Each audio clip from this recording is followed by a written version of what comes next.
Bentar, guys.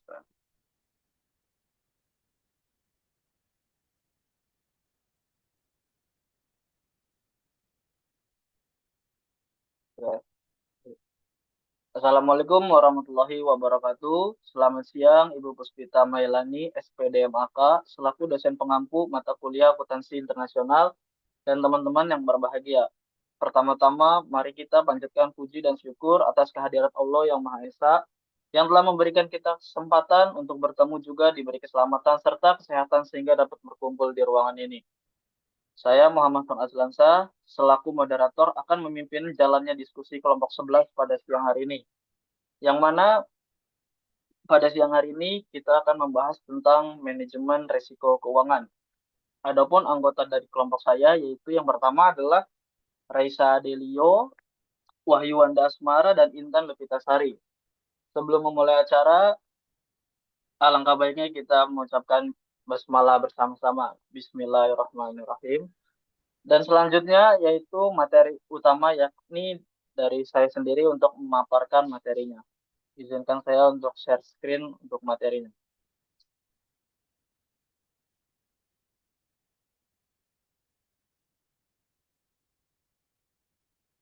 Oke,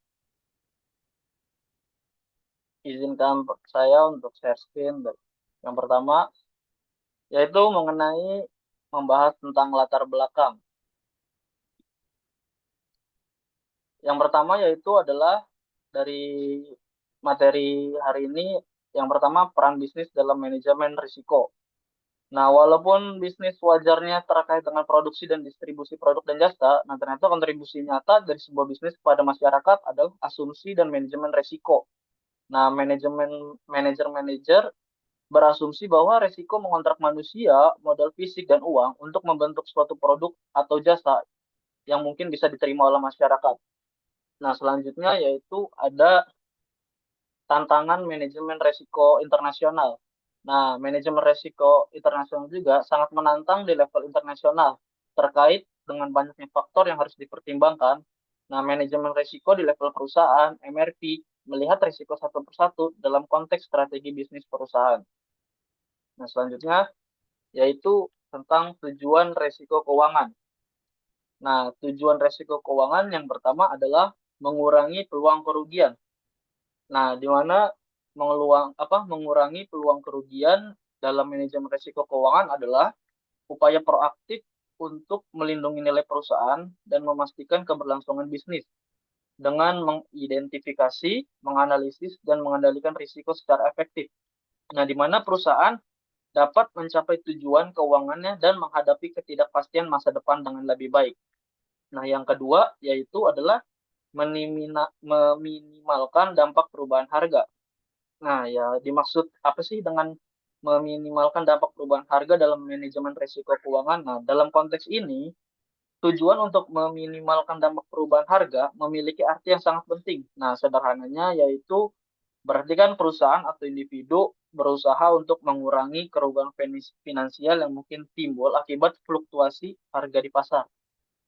Nah, mengapa sih hal ini penting? Karena perubahan harga itu kan merupakan fenomena yang sangat umum di pasar ya, baik itu pasar saham, mata uang, komoditas, bahkan produk konsumen.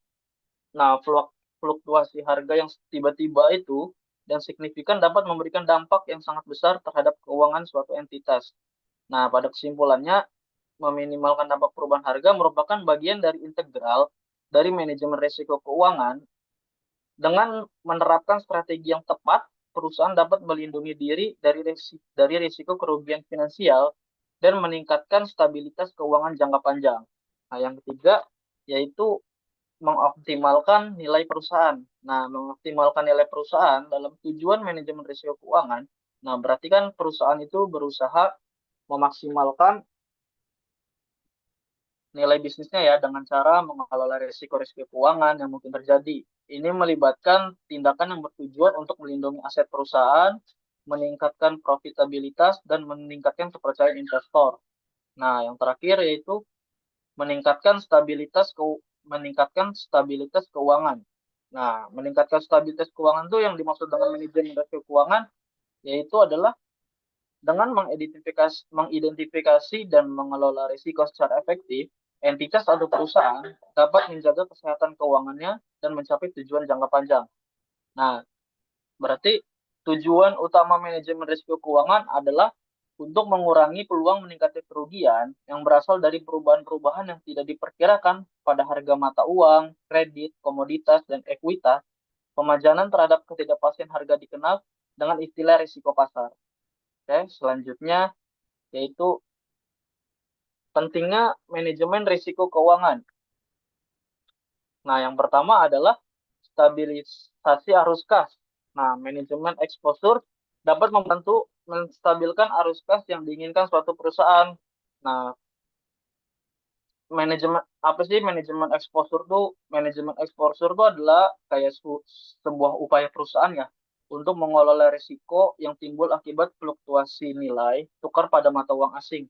Nah, risiko ini berdampak pada arus kas perusahaan, terutama bagi perusahaan yang melakukan transaksi internasional.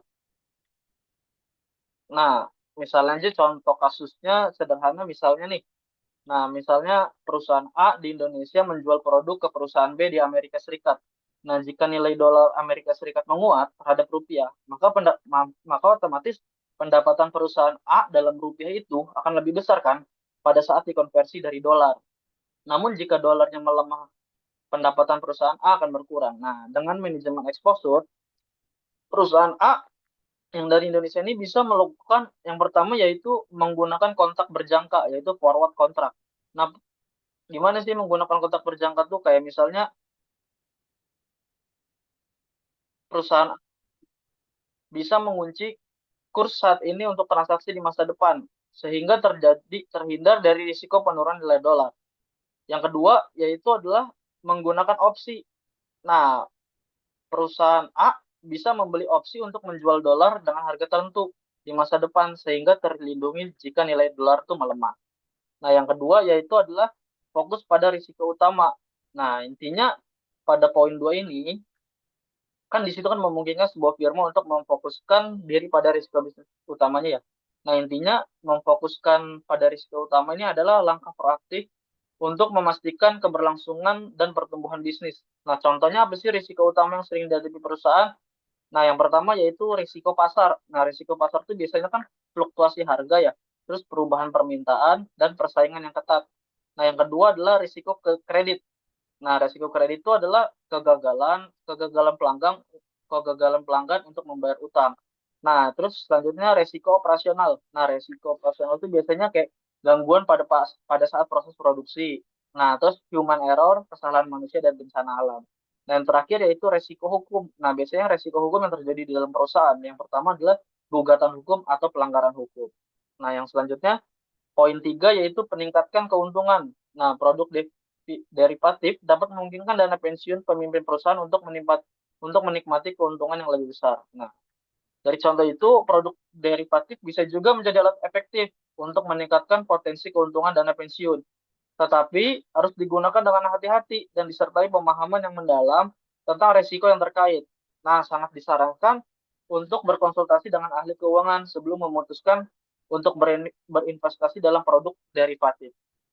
Nah, yang terakhir yaitu perlindungan pelanggan. Nah, di sini kan manajemen exposure dapat membatasi pemajanan pelanggan pada risiko-risiko harga dan kurs. Nah, dalam konteks ini berarti upaya perusahaan untuk mengontrol dan mengurangi dampak fluktuasi harga serta kurs terhadap pelanggan. Dengan kata lain, perusahaan berupaya memberikan perlindungan kepada pelanggan agar mereka tidak terlalu terbebani oleh perubahan-perubahan harga yang tidak terduga. Nah, kesimpulannya berarti manajemen exposure adalah sebuah upaya proaktif dari perusahaan untuk melindungi pelanggan dari ketidakpastian pasar. Hal ini tidak hanya menguntungkan pelanggan, tetapi juga dapat meningkatkan reputasi perusahaan dan daya saingan. Baik, slide selanjutnya.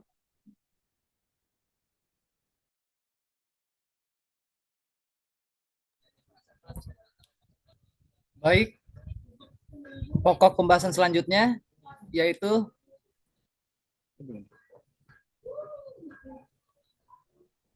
Ya, lanjut. Pokok pembahasan selanjutnya yaitu peran akuntansi dalam manajemen risiko, dan peran akuntansi ini memiliki 4 poin. Beberapa poinnya yaitu ada identifikasi risiko, yang kedua ada pengukuran trade-off, yang ketiga ada evaluasi exposure, dan keempat ada pelaporan. Poin pertama, identifikasi risiko. Di sini tertera akuntan membantu mengenali risiko pasar yang mungkin terjadi. Maksudnya apa? Jadi untuk mengetahui risiko tertentu kita dapat menganalisis laporan keuangan melalui laporan keuangan ya. Adanya potensi risiko tertentu yang dapat kita ketahui, contohnya seperti penurunan profitabilitas atau kerugian hal lainnya. Lalu yang kedua ada pengukuran trade-offs. Di sini tertera mengukur trade-offs yang berhubungan dengan strategi alternatif dalam respon suatu risiko. Jadi artinya apa? Trade-off ini dalam konteks bisnis adalah di mana situasi kita harus memilih satu hal atau mengorbankan hal lainnya. Jadi jadi pengukuran trade-off ini contohnya yaitu seperti ketika perusahaan harus memilih melaunchingkan produk bagus dengan biaya yang tinggi atau produksi sederhana dengan biaya produksi yang rendah. Kemudian di sini ada evaluasi exposure. Di sini tertera mengukur peluang suatu perusahaan terhadap resiko-resiko tertentu. Artinya, kita juga dapat menganalisis kembali potensi kerugian yang dialami oleh suatu perusahaan. Contohnya yaitu resiko operasional atau kerugian akibat akuntan. Kemudian yang terakhir ada pelaporan. Di sini tertera memberi penjelasan atas produk-produk pencegahan risiko tertentu. Artinya, agar profitabilitas meningkat dan produk tidak memiliki kerugian, kita harus memiliki gambaran informasi yang jelas dan akurat kepada pihak-pihak yang berkepentingan agar dapat mengambil keputusan dalam pencegahan risiko seperti laporan berkala dari bulan ke triwulan dan tahunan. Next.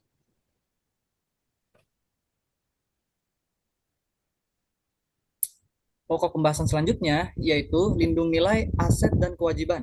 Di sini ada beberapa poin. Yang pertama itu identifikasi exposure, kedua pemilihan instrumen, yang ketiga pelaksanaan lindung nilai, yang keempat evaluasi efektivitas. Yang pertama ini tertera mengenali aset dan kewajiban yang terekspos risiko nilai tukar. Artinya apa? Penting bagi perusahaan untuk mengidentifikasi aset dan kewajiban mana saja yang rentan terhadap risiko ini. Dengan memahami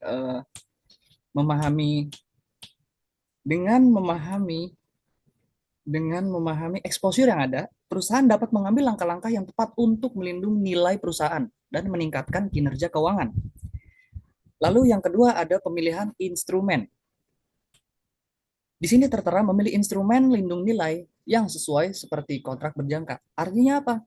Pemilihan instrumen seperti kontrak berjangka ini membantu perusahaan mengurangi exposure terhadap risiko pasar karena dapat diperdagangkan di bursa untuk membeli atau menjual aset dasar pada harga dan tanggal tertentu di masa depan.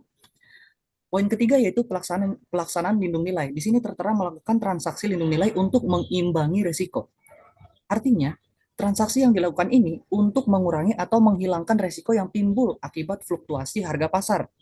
Yang keempat ada evaluasi efektivitas. Di sini tertera menilai keefektifan strategi lindung nilai yang diterapkan. Artinya apa?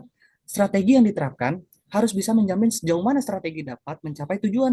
Contohnya seperti perusahaan dapat membandingkan keuntungan atau kerugian yang diperoleh dari kegiatan exposure sebelumnya dan sesudah melakukan lindung nilai. Next. Oke, ini ada pokok pembahasan selanjutnya yaitu lindung nilai dalam investasi bersih dalam anuan operasional asing. Di sini ada beberapa poin. Yang pertama itu identifikasi posisi terbuka, yang kedua ada analisis risiko translasi, yang ketiga pemilihan strategi lindung nilai, dan keempat implementasi dan monitoring. Di sini kita lihat dulu ya, tertera di bawah ini, lindung nilai investasi bersih dalam operasional asing bertujuan untuk mengurangi risiko translasi yang muncul ketika mengkonsolidasi laporan keuangan anak perusahaan asing dengan mata uang fungsional yang berbeda. Yang pertama ini identifikasi posisi terbuka. Artinya kita harus memilih instrumen lindung nilai yang tepat dan mengelola risiko secara efektif. Karena ketika jumlah aset atau liabilitas dalam mata uang asing yang tidak dilindungi oleh instrumen lindung nilai. Yang kedua ada analisis resiko translasi. Artinya apa? Resiko translasi dapat menimbulkan keuntungan atau kerugian yang signifikan bagi perusahaan dan dapat mempengaruhi nilai buku aset. Yang ketiga ada pemilihan strategi lindung nilai. Artinya apa ini? Artinya kita harus bisa memilih strategi yang tepat seperti analisis biaya manfaat dan konsultasi langsung kepada ahli keuangan. Lalu yang terakhir, implementasi dan monitoring. Artinya apa ini semua? Dari semua proses sebelumnya, kita harus memastikan bahwa strategi yang telah kita rancang berjalan sesuai rencana dan mencapai tujuan yang diinginkan perusahaan. Terima kasih. Pokok pembahasan selanjutnya, next.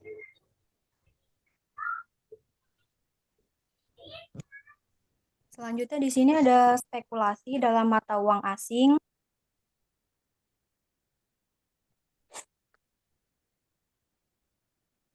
Selanjutnya di sini ada spekulasi dalam mata uang asing. Di sini ada definisi, resiko, perlakuan akuntansi, dan pengawasannya. Di sini di definisi dikatakan bahwa spekulasi dalam mata uang asing melibatkan pengambilan posisi dalam pasar valuta asing dengan tujuan mendapatkan keuntungan dari pergerakan nilai tukar. Nah, selanjutnya di sini ada resiko. Resiko spekulasi membawa resiko tinggi karena bergerakan nilai tukar yang tidak terduga dapat mengakibatkan kerugian yang besar. Maksudnya di sini spekulasi memberikan resiko tinggi karena nilai tukar yang tidak terduga seringkali mengakibatkan kerugian yang besar. Terus di sini ada perlakuan akuntansinya. Perlakuan akuntansinya di sini kontrak spekulasi dicatat pada nilai wajar dengan perubahan nilai wajar dengan perubahan nilai diakui langsung dalam laporan laba rugi. Maksudnya, kontrak spekulasi dicatat sebagai nilai wajar dan perubahan nilainya langsung diakui dalam laporan laba rugi. Selanjutnya di sini ada pengawasan. Di sini dijelaskan bahwa pengawasan diperlukan, pengawasan ketat dan manajemen risiko yang efektif untuk mengelola aktivitas spekulasi. Maksudnya di sini diperlukannya pengawasan dan manajemen risiko untuk mencegah risiko kerugian yang besar. Next. Di sini ada tolak ukur yang sesuai. Ada 4. Di sini ada penetapan tujuan, ada pemilihan metrik, ada benchmarking, dan evaluasi berkala. Di sini penetapan tujuan, menentukan tujuan manajemen risiko dan tingkat toleransi risiko perusahaan. Di sini yang kedua ada pemilihan metrik, memilih metrik yang sesuai untuk mengukur kinerja manajemen risiko. Yang ketiga ada benchmarking, membandingkan kinerja dengan tolak ukur industri atau strategi alternatif. Yang terakhir di sini evaluasi berkala, melakukan evaluasi berkala terhadap efektivitas strategi manajemen risiko. Next. Selanjutnya di sini ada sistem pelaporan risiko keuangan. Pelaporan risiko keuangan. Di sini ada 2. Yang pertama ada pelaporan internal dan pelaporan eksternal, di mana pelaporan internal ini mencakup laporan eksposur resiko, analisis sensitivitas, stress testing, dan laporan kinerja lindung nilai, di mana laporan eksposur resiko merupakan spekulasi mata uang menunjukkan tingkat profitabilitas terhadap si resiko.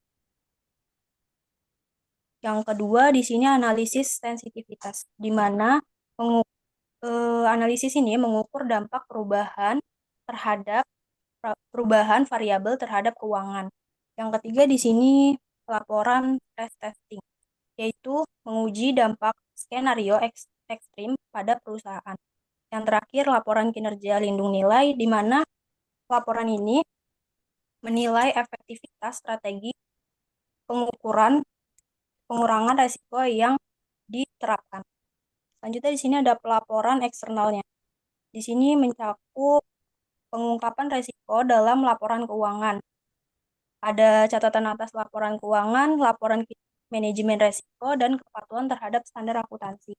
Di sini pengungkapan resiko dalam laporan keuangan, yaitu informasi resiko dalam laporan keuangan.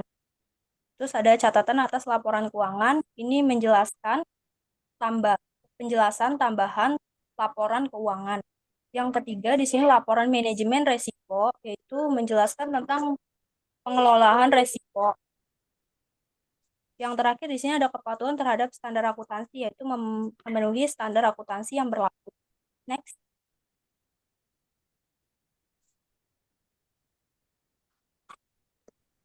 Nah, lanjut di sini ada kendali keuangan dalam manajemen risiko. Yaitu ada 4 poin. Yang pertama, evaluasi program lindung nilai. Yang kedua, pengawasan exposure.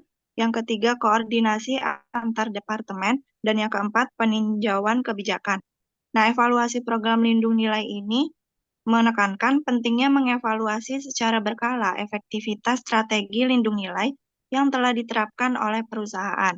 Strategi lindung nilai adalah upaya untuk mengurangi risiko kerugian akibat fluktuasi nilai tukar mata uang asing, harga komoditas, atau variabel keuangan lainnya. Jadi evaluasi ini memastikan bahwa strategi lindung nilai yang diterapkan sesuai dengan standar akuntansi yang berlaku dan memberikan manfaat yang diharapkan.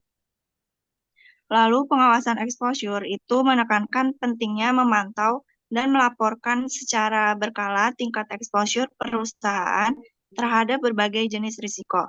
Exposure risiko dapat berupa risiko pasar, misalnya risiko fluktuasi harga, risiko kredit, risiko likuiditas, dan risiko operasional. Informasi mengenai exposure risiko sangat penting bagi para pengguna laporan keuangan, termasuk investor dan kreditur, untuk menilai profil risiko perusahaan, serta perusahaan diwajibkan untuk mengungkapkan informasi yang relevan mengenai manajemen risiko dan exposure risiko. Yang ketiga itu koordinasi yang efektif memastikan bahwa semua pihak memahami peran dan tanggung jawabnya dalam mengidentifikasi, mengukur, dan mengelola risiko. Dalam lingkungan bisnis yang kompleks, manajemen risiko merupakan tanggung jawab bersama seluruh organisasi. Koordinasi antar departemen memastikan bahwa informasi mengenai risiko dapat dibagikan secara efektif dan keputusan manajemen risiko dapat diambil berdasarkan informasi yang lengkap dan akurat. Yang terakhir, peninjauan kebijakan, yaitu standar pengendalian internal yang baik mengharuskan perusahaan untuk secara berkala mengevaluasi dan memperbaiki sistem pengendalian internalnya. Peninjauan kebijakan manajemen risiko merupakan bagian penting dari proses ini. Lanjut. Lalu di sini ada pengungkapan manajemen risiko keuangan. Yang pertama, strategi dan tujuan, yaitu perusahaan diminta untuk secara terbuka menyampaikan kepada para pengguna laporan keuangan, seperti investor, kreditur, dan pihak terkait lainnya, mengenai strategi dan tujuan keseluruhan dalam mengelola risiko keuangan. Dengan kata lain, perusahaan harus menjelaskan visi mereka dalam menghadapi ketidakpastian dan bagaimana mereka berencana untuk melindungi nilai perusahaan. Hal ini bertujuan untuk meningkatkan transparansi dan memungkinkan pengguna laporan keuangan untuk menilai kualitas manajemen risiko perusahaan. Yang kedua, jenis risiko, yaitu risiko keuangan dapat berupa risiko pasar seperti fluktuasi harga, risiko kredit seperti kegagalan pihak lain memenuhi kewajiban, risiko likuiditas seperti kesulitan dalam memenuhi kewajiban keuangan, dan risiko operasional seperti gangguan pada proses bisnis. Pengungkapan jenis risiko ini membantu pengguna laporan keuangan untuk memahami profil risiko perusahaan secara komprehensif. Dengan mengetahui jenis risiko yang dihadapi, pengguna dapat membuat penilaian yang lebih baik mengenai potensi kerugian dan keuntungan yang mungkin timbul. Yang ketiga, instrumen lindung nilai, yaitu jika perusahaan menggunakan instrumen derivatif untuk melindungi diri dari risiko keuangan, maka perusahaan harus menjelaskan secara detail jenis instrumen yang digunakan. Hal ini meliputi karakteristik instrumen, tujuan penggunaannya, dan hubungannya dengan risiko yang ingin dilindungi. Pengungkapan mengenai instrumen lindung nilai membantu pengguna laporan keuangan untuk memahami efektivitas strategi lindung nilai yang diterapkan perusahaan. Terus yang terakhir, efektivitas lindung nilai, yaitu perusahaan mengungkapkan metode yang digunakan untuk mengukur efektivitas strategi lindung nilai. Perusahaan harus menunjukkan sejauh mana instrumen lindung nilai berhasil mencapai tujuannya dalam mengurangi risiko. Pengurangan efektivitas lindung nilai ini sangat penting untuk memastikan bahwa strategi lindung nilai yang ditetapkan memberikan manfaat yang signifikan bagi perusahaan. Standar akuntansi internasional menyediakan kerangka kerja untuk mengukur efektivitas lindung nilai tersebut.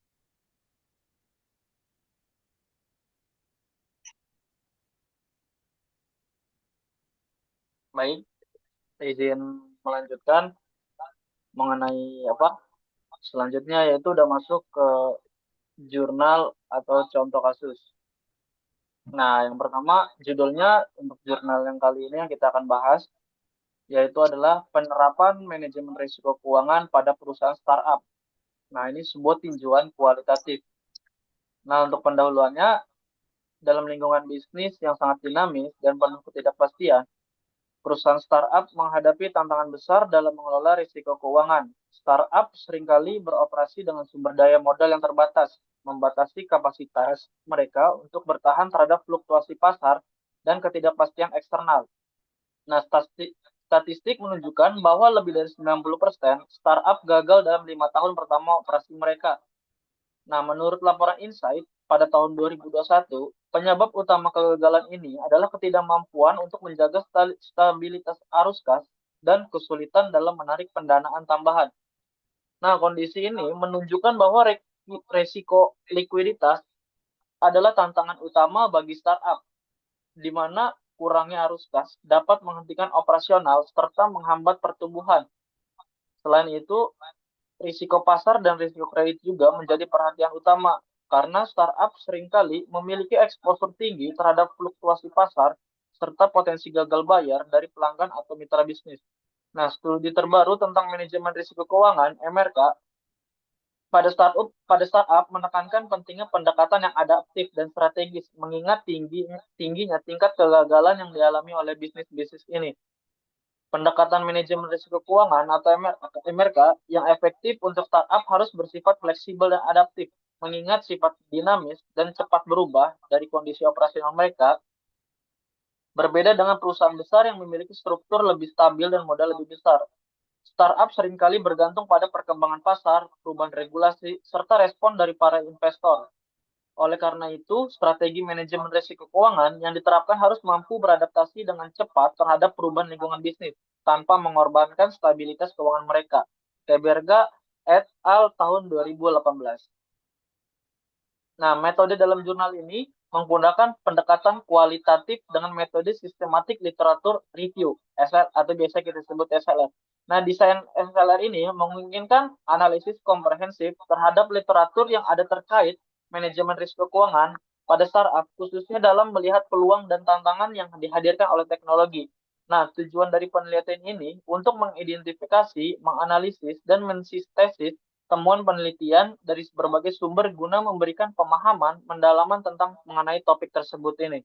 Nah, pendekatan kualitatif yang digunakan menekankan pada pemeriksaan menyeluruh terhadap kerangka teori, praktik, dan studi kasus yang relevan dengan pertanyaan penelitian. Nah, pada jurnal ini, hasil pembahasannya adalah dalam penelitian ini, temuan-temuan terkait penerapan manajemen risiko keuangan di berbagai sektor startup menunjukkan perbedaan pendekatan yang diterapkan berdasarkan karakteristik unik setiap sektor. Nah, yang pertama yaitu adalah sektor teknologi. Nah, sektor teknologi itu startup berhadapan dengan volatilitas pasar yang tinggi dan perkembangan teknologi yang cepat. Nah, cara mengatasinya dengan MRK ini yang diterapkan seringkali menggunakan teknologi canggih seperti analisis dan data real time dan AI yang memungkinkan perusahaan memonitor perubahan pasar dan risiko dengan cepat. Yang kedua yaitu sektor manufaktur.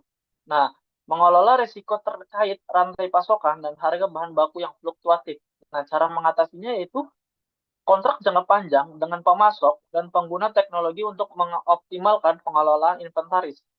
Nah, yang terakhir yaitu sektor layanan, yaitu perubahan regulasi yang sering terjadi dalam sektor layanan ini. Dan cara mengatasinya yaitu strategi manajemen risiko keuangan di sektor ini lebih fokus pada kepatuhan regulasi dan penyesuaian struktur biaya untuk memastikan kelangsungan bisnis. Fadli et al. Tahun 2023. Nah, penelitian ini mengidentifikasi beberapa pola umum dan praktik terbaik dalam penerapan manajemen risiko keuangan di berbagai sektor startup. Salah satu pola yang paling menonjol adalah pengelolaan likuiditas yang ketat. Nah, startup di berbagai sektor berusaha menjaga stabilitas arus kas mereka agar dapat bertahan dalam lingkungan bisnis yang penuh ketidakpastian. Nah, stabilitas arus kas ini penting untuk memastikan operasional bisnis yang dapat terus berjalan meskipun ada perubahan mendadak dalam pasar atau lingkungan bisnis. Nah, selain pengelolaan likuiditas, diversifikasi modal juga menjadi praktik umum yang diterapkan oleh startup untuk mengurangi resiko ketergantungan pada satu sumber pendanaan. Nah, menggunakan teknologi juga menjadi praktik yang semakin umum dalam Amerika di mana startup menggunakan alat digital dan platform berbasis data untuk menganalisis resiko dengan lebih cepat dan efisien. Nah, hambatan dalam penerapan manajemen risiko keuangan pada startup juga menjadi perhatian utama dalam temuan penelitian ini. Keterbatasan modal seringkali menjadi hambatan terbesar bagi banyak startup dalam mengakses teknologi canggih yang diperlukan untuk manajemen risiko yang efektif. Selain itu, kurangnya keterampilan dan pengetahuan keuangan di antara pengelola startup, kerangka kerja adaptif dan fleksibel untuk manajemen risiko keuangan pada startup. Nah, kerangka ini dirancang untuk memberikan panduan praktis yang dapat disesuaikan dengan karakteristik dan tantangan yang dihadapi startup di setiap sektor dan wilayah. Baik, eh, cukup dari pemaparan materi kelompok kami. Selanjutnya yaitu adalah sesi tanya jawab. Jika ada yang ingin bertanya, silahkan boleh bertanya. Silent. Boleh, boleh. Eh, Nama saya Muhammad Sari Mulyadi dari kelompok 12. Izin bertanya ya. Eh, Bagaimana perusahaan dapat memastikan bahwa strategi manajemen risiko itu yang diterapkan itu sudah efektif di perusahaan tersebut? Baik, boleh. Selanjutnya ada yang bertanya? Saya. Boleh kali. Ya. Nama saya Nur Fitriani, izin bertanya. Tadi kan ada slide yang tolak ukur ya. Di situ ada pemilihan metrik. Nah, di situ pemilihan metriknya apa aja sih yang jenis-jenis metrik yang sering digunakan untuk mengukur kinerja manajemen risiko keuangan?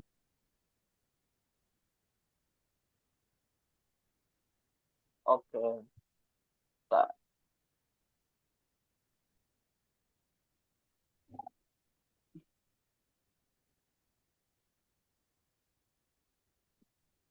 Izin pertanyaannya boleh sambil ditulis di grup ya. Takutnya ini.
Baik, ada lagi yang mau bertanya?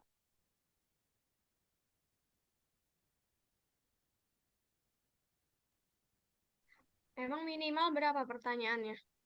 Minimal kan? 2, maksimal 3. Awal Kayaknya 2 aja deh. oke, oke.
Baik, izin jawab pertanyaan Syahril.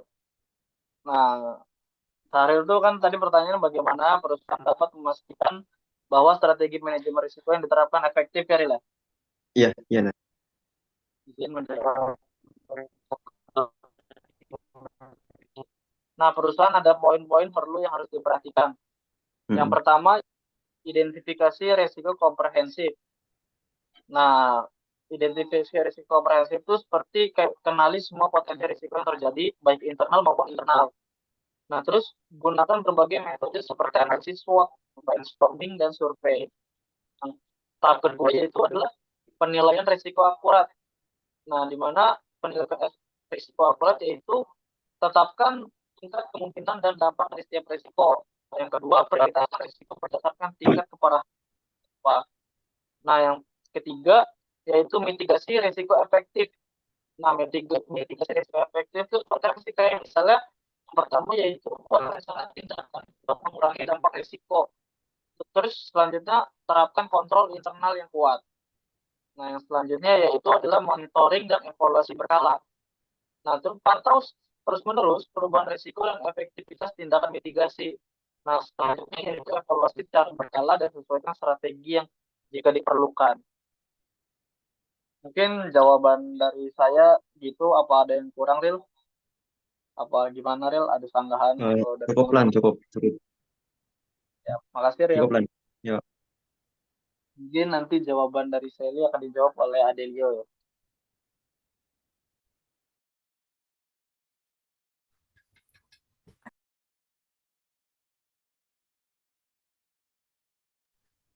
Saya Mas, ada motor. Siap, siap. Silakan, Mas. Silakan, Mas. Jawab, Mas. Baik, izin menjawab ya dari pertanyaan Sally. Sally Nur Fitriani, oke. Iya. Metrik apa saja yang umumnya digunakan dalam mengukur manajemen risiko keuangan? Yang pertama, kita melihat beberapa metrik umum yang sering digunakan. Yang pertama itu value at risk. Value at risk ini adalah mengukur potensi kerugian maksimum dalam suatu portofolio atau aset selama periode tertentu dengan tingkat profitabilitas yang ditentukan. Lalu ada yang kedua, conditional value at risk, yaitu menilai exposure terhadap kerugian yang lebih ekstrim, melebihi nilai VAR pada level tertentu. Lalu ada yang ketiga, Sharpe ratio. Artinya adalah mengukur kinerja investasi dalam apa ya? Dalam anuannya. Ini apa? Dalam ini apa ya? HP ku ngelek, coy. Sebentar, sebentar. Ya, nggak apa-apa, Del. Ditunggu ya, Del. Yang ketiga ini Sharpe ratio, artinya mengukur kinerja investasi dengan membandingkan imbang hasil yang diperoleh dengan tingkat risiko yang diambil.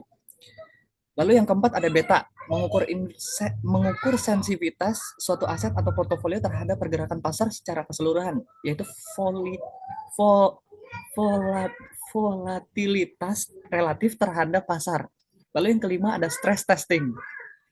Artinya adalah simulasi skenario untuk mengukur dampak potensi kejadian ekstrim seperti krisis ekonomi terhadap kinerja keuangan dan kestabilan portofolio. Lalu yang keenam ada expected shortfall, yaitu artinya mengukur rata-rata kerugian yang terjadi jika kerugian itu melebihi VAR, memberikan gambaran tentang kerugian lebih dalam pada kondisi ekstrim. Baik, cukup untuk jawaban yang saya kasih, Sally. Ya, cukup. Makasih, Adel. Oke, thank you banyak. Wow, Adel. Bagus amat, Del, jawabannya. Oke, sesi selanjutnya pemaparan sudah selesai. Saya izin menjawab tentang kesimpulannya. Yaitu kesimpulannya tentang materi pemaparan manajemen risiko keuangan, yaitu yang pertama, poin pertama, pentingnya manajemen risiko. Nah, manajemen risiko keuangan adalah aspek kritis dalam pengelolaan keuangan perusahaan global untuk menjaga stabilitas keuangan. Nah, untuk strategi lindung nilai, yaitu adalah menggunakan instrumen lindung nilai seperti forward contract, future swap, dan opsi adalah strategi umum untuk meminimalkan risiko keuangan yang terjadi. Nah, yang ketiga yaitu adalah peran akuntansi dalam manajemen risiko keuangan. Nah, peran akuntansi memainkan peran penting dalam identifikasi, pengukuran, dan pelaporan risiko keuangan. Nah, yang terakhir yaitu standar akuntansi. Nah, dalam penerapan standar akuntansi internasional seperti IFRS 9 membantu dalam pelaporan dan mengelola risiko keuangan secara transparan. Baik, cukup sekian dari kelompok kami. Jika ada salah dan kata-kata mohon dimaafkan. Saya tutup. Wassalamualaikum warahmatullahi wabarakatuh. Waalaikumsalam warahmatullahi wabarakatuh. Boleh Waalaikumsalam langsung. warahmatullahi wabarakatuh. Nah, selanjutnya Sahril. Ya, Ahok.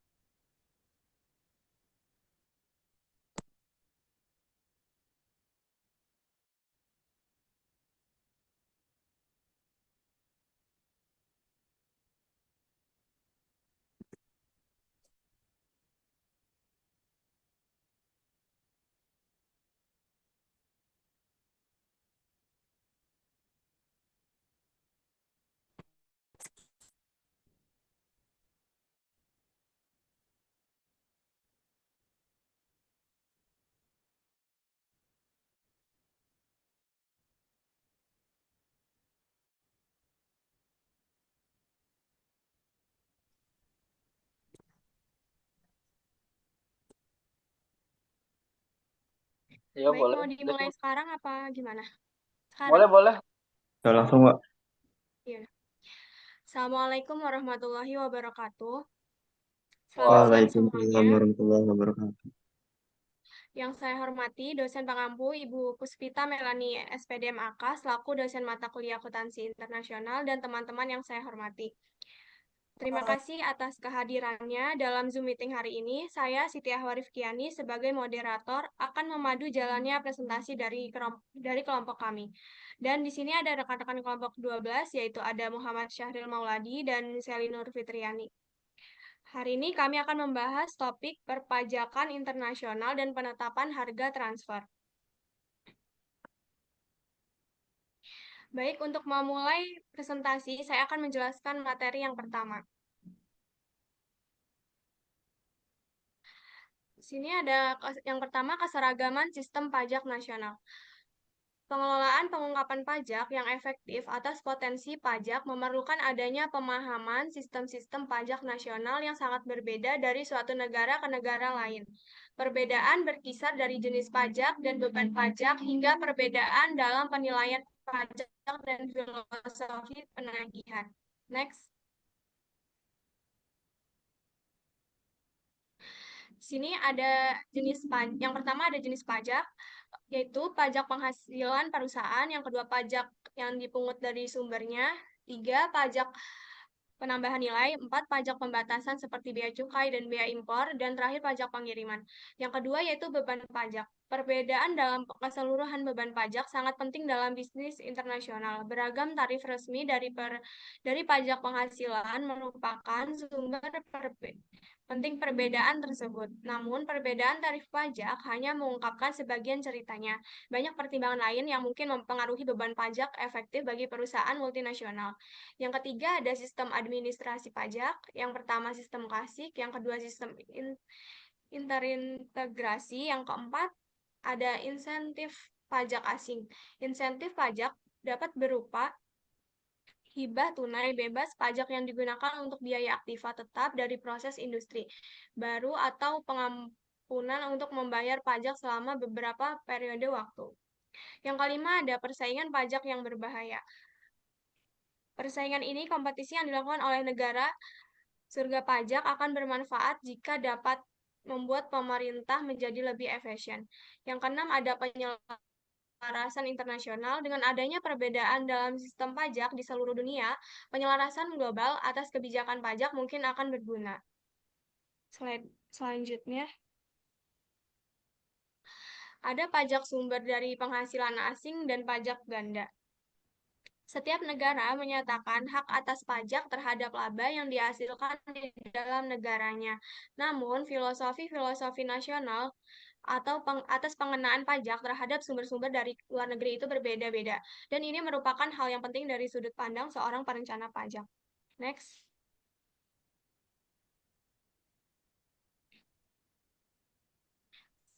Next.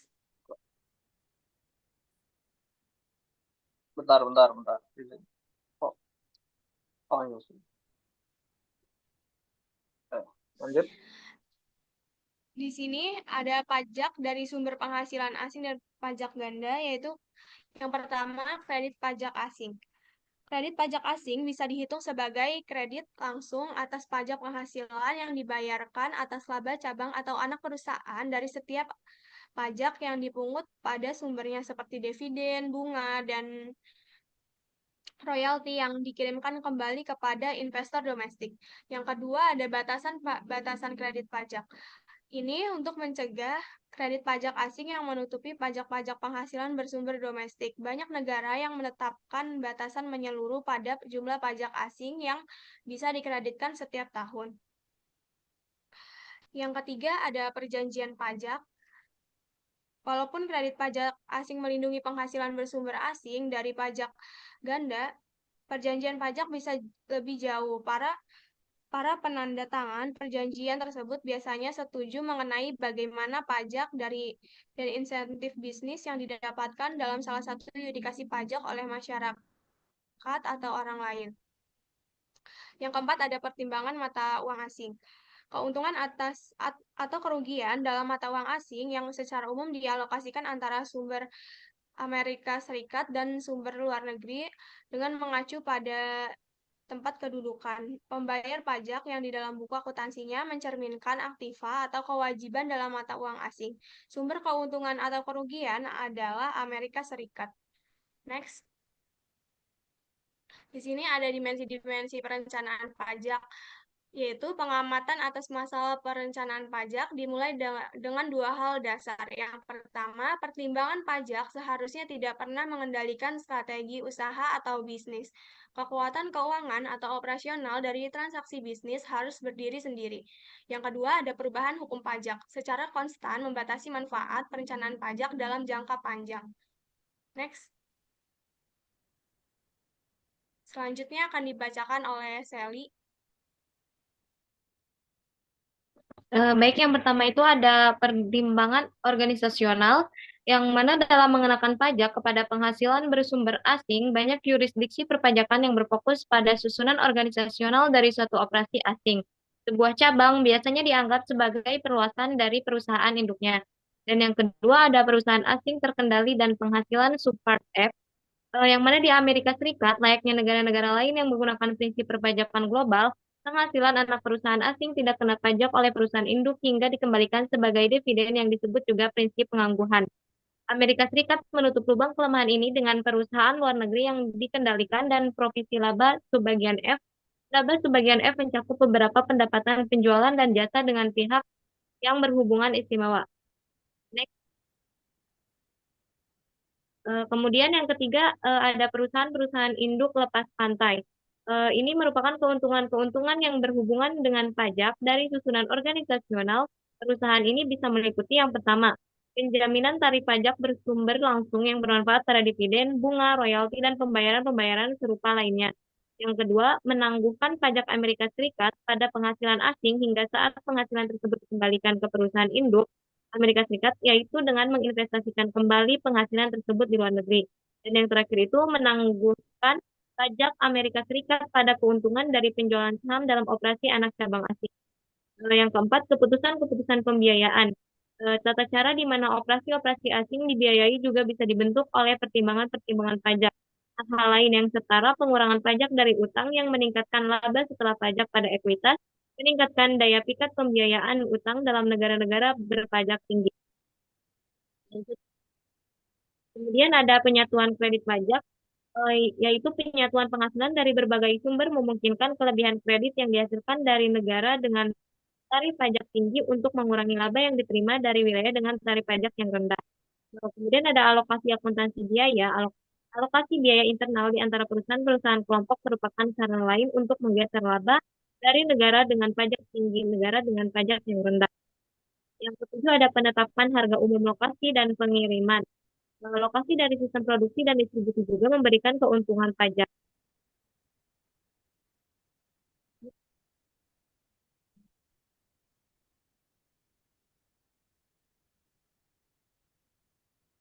Ini kayaknya salah judul, yang selanjutnya itu bukan alokasi akuntansi biaya.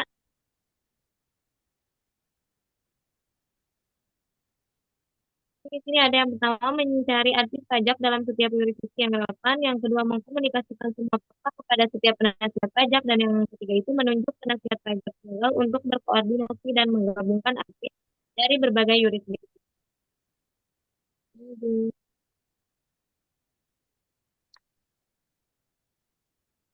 Kemudian ada penetapan harga pengiriman internasional, variabel-variabel yang menyulitkan. Penetapan harga pengiriman merupakan sumber yang cukup baru. Penetapan harga di Amerika Serikat berkembang seiring dengan gerakan desentralisasi yang mempengaruhi banyak bisnis di Amerika selama paruh pertama abad ke-20. Variabel-variabel seperti pajak, tarif persaingan, tingkat produksi, nilai mata uang, pembatasan pengiriman, dana risiko politik, dan ketertarikan mitra usaha sangat menyulitkan pengambilan keputusan untuk penetapan harga pengiriman.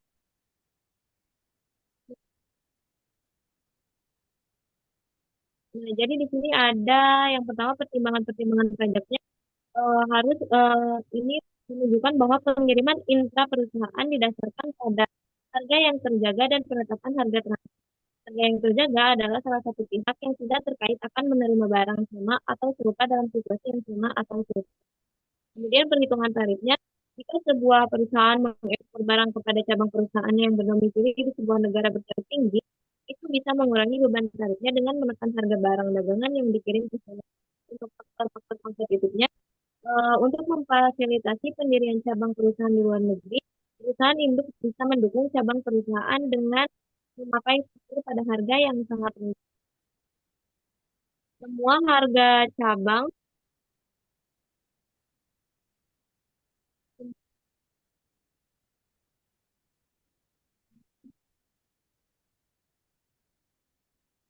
maaf, itunya bisa digeserin nggak? Oh ya, sorry. Semua harga cabang perusahaan ini bisa dihilangkan secara berkala ketika cabang perusahaan memperkuat posisinya di pasar luar negeri. Sama halnya, harga transfer yang rendah bisa digunakan untuk membentengi usaha yang ada dari dampak persaingan di pasar internasional. Next, selanjutnya akan dilanjutkan oleh Syahril. Oke, yang keempat yaitu resiko lingkungan. Inflasi mengikis daya beli kas perusahaan. Cost transfer yang tinggi untuk barang atau jasa membuat cabang perusahaan berhadapan dengan inflasi tinggi yang bisa menghanguskan semua kas yang ada di cabang perusahaan. Yang kelima yaitu perhitungan penilaian performa. Kebijakan penetapan harga juga dipengaruhi oleh dampak dalam tindakan manajerial dan sering menjadi penentu utama performa perusahaan. Jika perusahaan cabang bebas menentukan harga transfer, para manajer mungkin tidak bisa menangani konflik antara apa yang terbaik untuk cabang perusahaan dan yang terbaik untuk perusahaan secara keseluruhan. Yang keenam yaitu kontribusi kontribusi akuntansi. Manajemen akuntan bisa berperan signifikan dalam mengukur sasaran dan strategi penetapan harga transfer. Rintangannya adalah menjaga perspektif global ketika memetakan keuntungan dan biaya yang sesuai dengan keputusan harga transfer. Next. Selanjutnya yaitu metodologi penentuan harga transfer. Yang pertama, pasar versus biaya versus. Harga pasar menunjukkan peluang bisnis dengan suatu pemindahan yang tidak menjual di luar pasar, dan kegunaan mereka akan mendorong efisiensi kegunaan dari sumber-sumber perusahaan yang jarang digunakan. Harga pasar menunjukkan peluang biaya dengan suatu pemindahan yang tidak menjual di luar pasar, dan kegunaan mereka akan mendorong efisiensi kegunaan dari sumber-sumber perusahaan yang jarang digunakan. Yang kedua yaitu prinsip arm length. Berdasarkan pada prinsip arm length, di mana harga transfer perusahaan seolah-olah terjadi antara pihak yang tidak berhubungan dalam pasar kompetitif. Yang ketiga yaitu metode perbandingan harga bebas. Dalam pendekatan ini, harga transfer ditentukan dengan mengacu pada harga yang digunakan dalam persamaan transaksi antara perusahaan dengan antara perusahaan independen atau antara perusahaan dan partai ketiga. Next. Selanjutnya yang keempat yaitu metode perbandingan transaksi bebas. Metode ini menetapkan transfer aset tak berwujud, mengidentifikasi patokan nilai royalti dengan mengacu pada metode harga transaksi bebas di mana aset tak berwujud yang sama atau serupa telah ditransfer. Yang kelima yaitu metode harga penjualan ulang.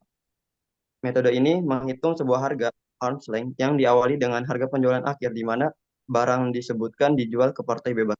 Yang keenam yaitu metode penetapan harga biaya lebih. Pendekatan bekerja maju di mana kenaikan harga ditambahkan untuk biaya transfer cabang perusahaan dalam mata uang lokal. Yang ketujuh yaitu metode perbandingan keuntungan. Keuntungan antar perusahaan pada transaksi antar partai yang berhubungan sebaiknya bisa dibandingkan dengan keuntungan pada transaksi antar partai yang tidak berhubungan yang melakukan bisnis yang sama dengan keadaan yang serupa. Yang kedelapan yaitu metode pembagian keuntungan. Ketika patokan produk atau pasar tidak ada, pembagian keuntungan yang dihasilkan pada transaksi partai yang berkaitan antar cabang perusahaan dalam gaya arm's length. Next. Selanjutnya yang kesembilan yaitu metode penetapan harga lainnya. Kebanyakan negara yang memiliki undang-undang penetapan harga transfer lebih memilih metode berbasis transaksi atau bisa dibandingkan dengan harga bebas, bisa dibandingkan dengan transaksi bebas, harga penjualan kembali, metode cost plus, daripada metode berbasis keuntungan atau metode membandingkan profit dan pembagian keuntungan. Yang ke-10 yaitu perjanjian penetapan harga lanjutan. Advance Pricing Agreements adalah sebuah mekanisme di mana otoritas perpajakan dan multinasional dengan sukarela merundingkan metodologi penetapan harga transfer yang disepakati dan mengikat kedua partai. Next.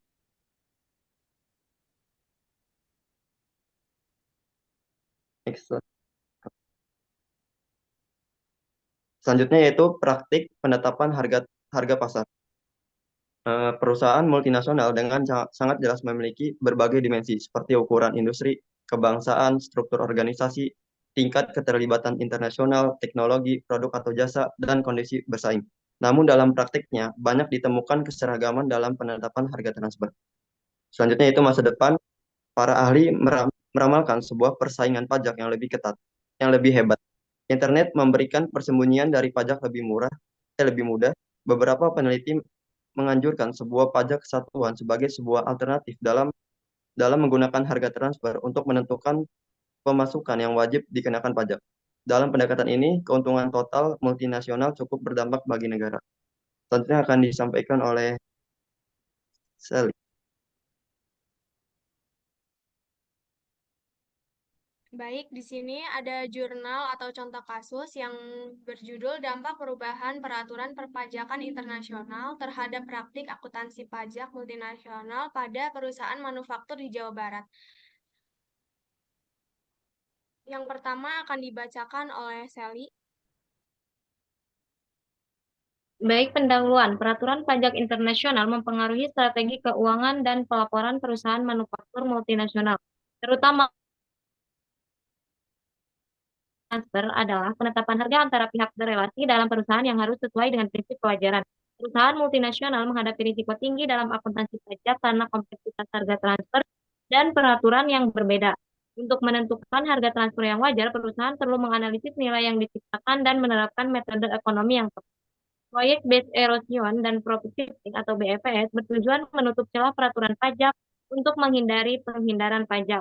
Penelitian ini bertujuan memahami dampak perubahan peraturan pajak internasional pada praktik akuntansi pajak di perusahaan manufaktur multinasional di Jawa Barat. Baik, selanjutnya metode penelitian. Eh, Penelitian ini mengadopsi desain penelitian dengan metode campuran yang menggabungkan pendekatan kuantitatif dan kualitatif. Pendekatan ini memungkinkan eksplorasi yang komprehensif terhadap topik penelitian, memberikan pemahaman yang lebih mendalam tentang dampak peraturan pajak internasional terhadap pajak akuntansi terhadap praktik akuntansi pajak. Next.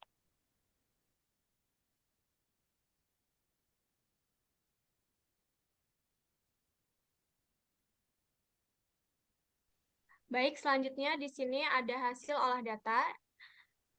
Di dalam tabel ini, berdasarkan tabel di atas representasi laki-laki yang lebih tinggi dalam kelompok responden mungkin mencerminkan demografi gender yang lebih luas dalam peran keuangan dan perpajakan di perusahaan-perusahaan manufaktur multinasional. Mayoritas responden yang berada dalam tentang usia 30-49 tahun menunjukkan bahwa individu-individu yang memiliki pengalaman kerja yang substansial dan keahlian di bidang perpajakan dan keuangan secara aktif terlibat dalam penelitian ini.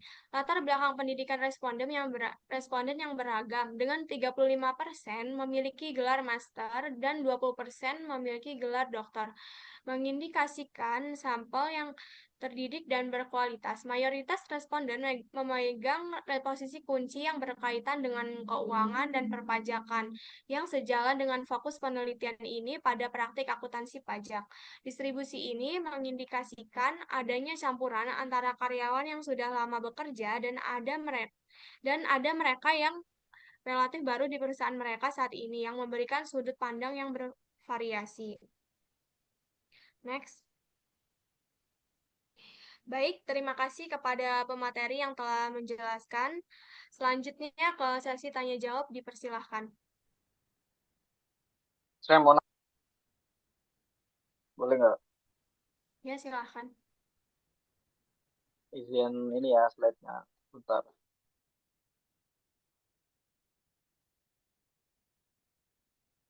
Oke. Izin bertanya ke kelompok 12. Tadi poin 3 tentang sistem administrasi pajak ya. Kan di sini ada sistem klasik dan terintegrasi ya. Tadi saya dengar sih kayaknya belum dijelaskan. Maksudnya maksud dari sistem klasik dan integrasi ini apa gitu. Secara definisi perbedaannya apa gitu. Secara ya itulah perbedaan dan definisinya. Mungkin itu pertanyaan dari saya. Saya mau nanya, Oh ya, nanti kirim ke grup ya pertanyaannya.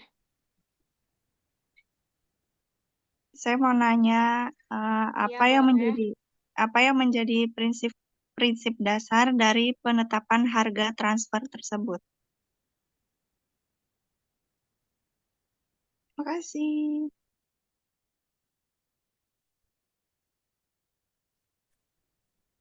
Saya ingin bertanya untuk kelompok 12. Di sini ada sistem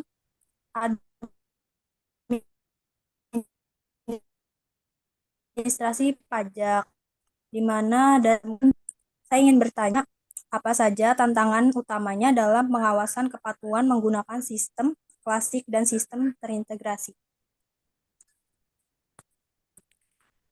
Terima kasih.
izin menjawab pertanyaan dari Alan.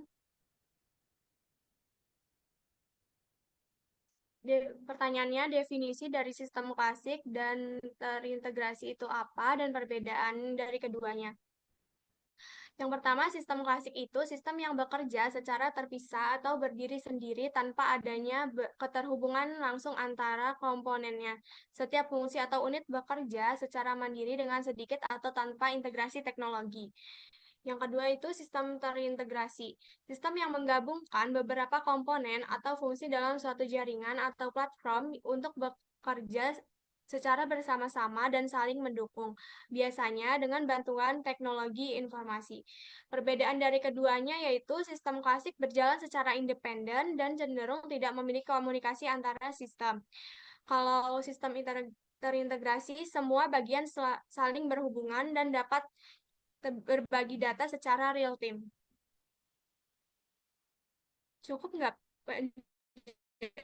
Cukup, cukup, penjelasannya? cukup, Awo. Makasih, Awo. Ya, ya. Izin jawab pertanyaan dari Wahyu Wanda ya. Pertanyaannya kan apa yang menjadi prinsip dasar dari penetapan harga transfer? Jadi prinsip dasarnya itu ada 4. Yang pertama ada prinsip arm's length atau ALT, di mana harga transfer harus sama dengan harga yang berlaku di pasar terbuka antara pihak-pihak yang tidak terkait. Yang kedua ada prinsip keadilan dan kesetaraan. Harga transfer harus adil dan setara dengan harga yang berlaku untuk transaksi serupa. Dan yang ketiga itu ada prinsip transparansi, di mana perusahaan itu harus transparan dalam mengungkapkan harga transfer dan metodologi yang digunakan. Dan yang terakhir itu ada prinsip dokumentasi. Perusahaan harus mempertahankan dokumen yang mendukung harga transfer. Gimana, Wanda? Cukup, Sally. Terima kasih. Oke.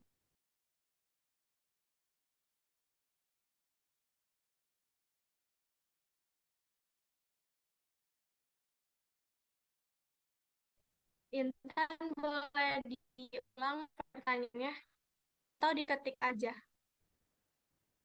Diketik aja sih, diketik.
Intan boleh diulang pertanyaannya?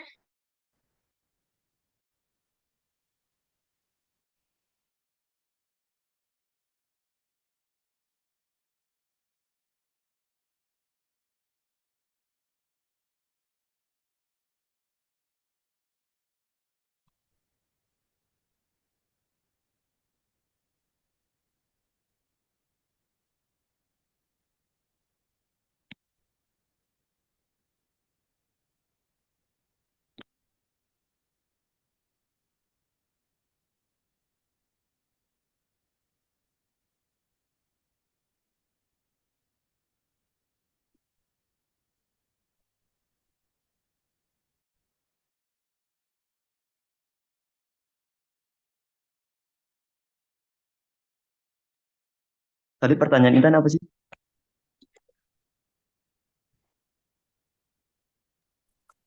Tadi pertanyaannya apa saja tantangan utama Mm-mm. dalam pengawasan kepatuhan klasik dan sistem terintegrasi. Pengawasan kepatuhan.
Baik, izin menjawab pertanyaan Intan ya.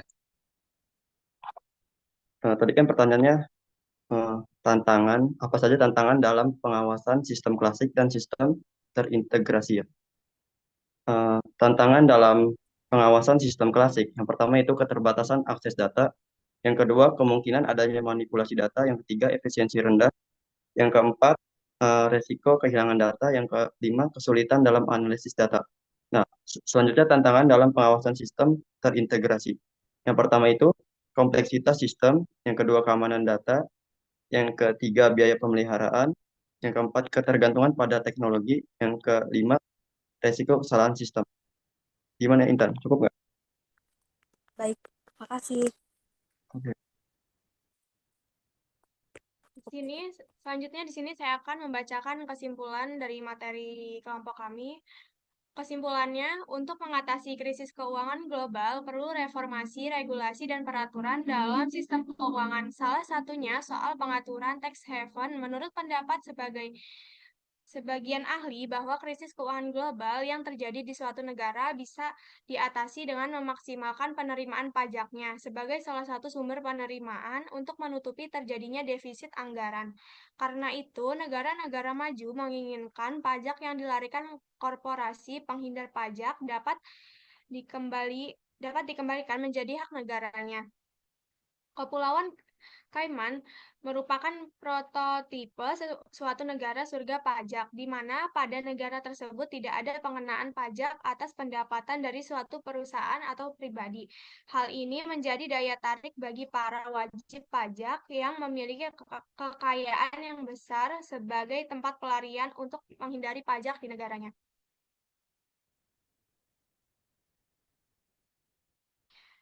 Demikian presentasi dari kelompok kami. Terima kasih atas perhatiannya. Kami mohon maaf jika ada kekurangan dalam penyampaian materi.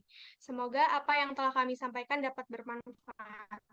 Amin. Assalamualaikum warahmatullahi wabarakatuh. Waalaikumsalam warahmatullahi wabarakatuh.